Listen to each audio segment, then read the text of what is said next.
Assalamualaikum warahmatullahi wabarakatuh. Nama saya Muhammad Gilang, Cendra Wisata. Di sini saya sebagai perwakilan dari kelompok 7 yang akan membahas mengenai hukum Moore dan konsep sistem operasi komputer. Hukum Moore adalah kompleksitas sebuah mikroprosesor yang akan meningkat 2 kali lipat setiap 18 bulan sekali dengan biaya konstan. Sekarang semakin dekat ke arah jenuh. Hukum Moore telah dijadikan target dan tujuan yang ingin dicapai dalam pengembangan industri semikonduktor. Hukum Moore menjadi umpan balik atau feedback untuk mengendalikan laju peningkatan jumlah transistor kepada keping IC. Di antaranya, algoritma dan perangkat lunak yang lebih baik serta chipset khusus. Mikroprosesor adalah sebuah Central Processing Unit atau CPU, elektronik mini dan sirkuit terintegrasi semikonduktor. Kemudian pengertian sistem operasi yang terdiri dari atas berbagai komponen kerja hingga metode yang digunakan untuk memerintah dan menjalankan perangkat sesuai dengan keinginan pengguna.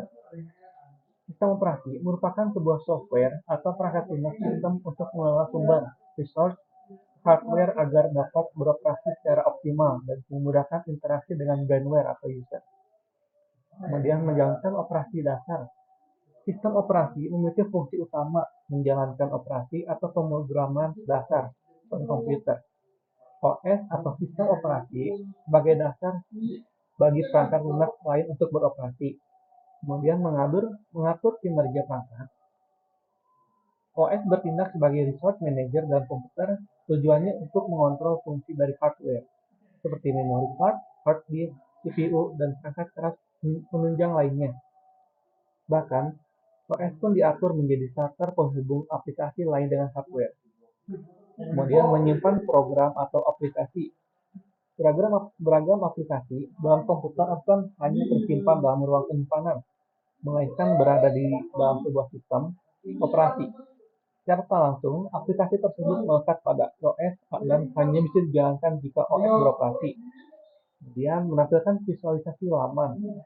Tampilan laman pada layar komputer atau smartphone rupanya berasal dari pengolahan sistem operasi. OS dengan cerdas akan mengolah bahasa pemrograman dari CPU kemudian ditampilkan dalam bentuk grafis, teks, video, audio sesuai dengan yang ada pada laman tersebut. Kemudian dan mengamankan program. Sistem operasi definisinya tidak hanya sebagai perangkat lunak, melainkan membawa fungsi penting sebagai sistem pengamanan ketika user sedang menjalankan suatu program. Hal ini sangat dibutuhkan untuk mencegah malware dan kejahatan cyber lainnya. Kemudian ada jenis-jenis sistem operasi. Distribusi OS. Sistem operasi distribusi menggunakan prosesor di berbagai mesin. Tujuannya untuk memudahkan komputasi yang akan diberikan pada user secara cepat dan akurat. Kemudian ada batch OS. Sistem operasi ini menyatukan beberapa kerjaan sehingga lebih efisien dan terselesaikan lebih cepat dan tidak memberatkan implementasinya.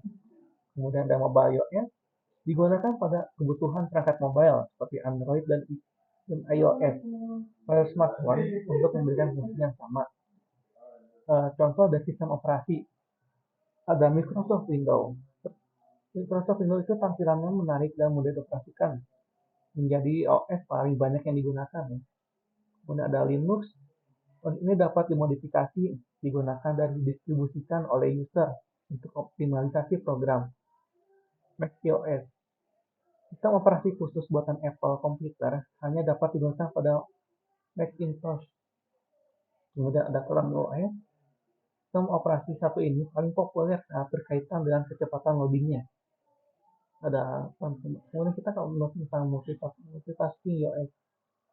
Sistem multitasking yang sistem ini dapat digunakan untuk menyelesaikan pekerjaan secara bersamaan dalam satu perangkat CPU. Kemudian ada network. Ketika menggunakan jaringan, OS berperan mengatur data dan keamanan user. Real time OS. Interval waktu tunggu pemrosesan lebih sedikit dengan respon input yang kecil, sehingga akses lebih cepat. Nah, sekian penjelasan dari kelompok kami.